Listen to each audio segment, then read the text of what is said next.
So there I was, staring down the biggest wolf I'd ever seen. Its teeth were bared, and its eyes glowed in the darkness. I thought I was done for, but I stood my ground, held up my torch, and let out a roar so loud it startled even me. The wolf took a step back. A second of hesitation was all I needed. I lunged, and it turned and fled into the darkness. I don't know what was more terrifying, the wolf or the sound of my own voice. Jack takes a slow sip from a cup. His expression shifts to a more somber, reflective one. Jack. But that was nothing. Nothing compared to what came the next day. The very next morning, I reached a point where the trail just ended. Right at the edge of a raging river. Not a small stream, but a monster of a river, with a current so powerful it roared like an animal. Just looking at it sent a shiver down my spine.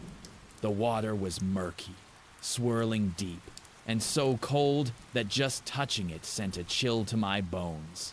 So, how did you get across? Did you swim? Jack laughs, slightly shaking his head. Swim?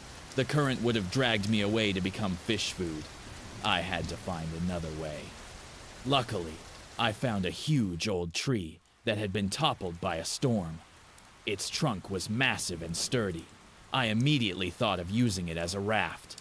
I used the machete I had with me, toiling for hours to chop off smaller branches, and then tied them together with my self-made rope.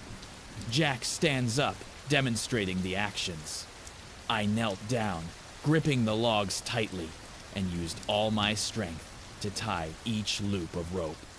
The rope kept slipping, and my hands kept losing their grip. I had to grit my teeth, tightening each knot until my fingertips were raw and red. The raft looked crude, but it was my only hope. I looked down at the river, seeing several large branches being swept away, spinning and disappearing into the murky water. Every strike of my blade, every twist of the rope, was a prayer that it would be strong enough to get me to the other side. Finally, I was done. I took a step back, took a deep breath, and used all my might to push it into the water. The moment the raft hit the river, it began to sway and rock uncontrollably. I stepped onto it, my legs trembling. It felt like standing on a flimsy plank in the middle of a vast ocean. A gentle gust of wind was enough to make it tilt precariously. All my senses were heightened. One small mistake, one wrong move, and I'd be thrown into the fierce current. The river pulled the raft along with incredible speed. I wasn't rowing. The current was sweeping me away. I had to use every ounce of my strength, gripping the rudder tightly, trying to keep the raft on course. Waves crashed against the side, spraying white foam, and I was soaked to the bone, chilled to the core. Every second felt like a century. I could hear the roar of the water in my ears, the wind whistling through my hair. At times, I saw a large log floating past, narrowly missing my raft. My heart felt like it was going to leap out of my chest. That sounds so dangerous. How did you not get carried away? Jack. I looked straight ahead, toward the other side. Every time I felt tired, every time I wanted to give up, the images of my loved ones and my destination appeared before me. It gave me strength. I braced myself, held the rudder fast, and tried to steer. I knew I couldn't fail. Suddenly, a large whirlpool appeared right in front of me. My raft was pulled in, spinning out of control. I stumbled, nearly falling. Waves slapped my face, and the salty water filled my mouth. I saw a huge fish glide by beneath the surface, as fast as lightning and terrifying. The power of the current felt almost impossible to fight. My vision blurred, my limbs felt weak, and I thought I would sink right there.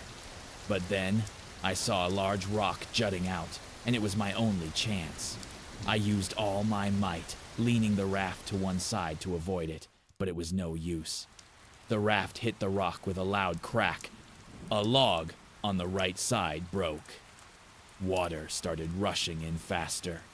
I panicked for a moment, but then regained my composure. I pushed off the rock with my foot, using the momentum to get the raft out of the whirlpool. My entire body ached, but I couldn't stop. I desperately clung to the remaining parts of the raft, steering it toward the shore. Finally, after a desperate battle with nature, my wooden raft touched the shore. I was completely exhausted, crawling onto the sand, lying flat, and gasping for breath. My whole body was trembling, not from the cold, but from overwhelming relief. At that moment, I just wanted to cry from fear, and to cry because I had won. Jack sits back down, looking at the flickering fire. Now, whenever I see a river, I remember that moment. The moment I thought I had lost everything, but it was in that most desperate time that I found my greatest strength. The raft didn't just carry me across the river, it taught me a lesson. Never give up.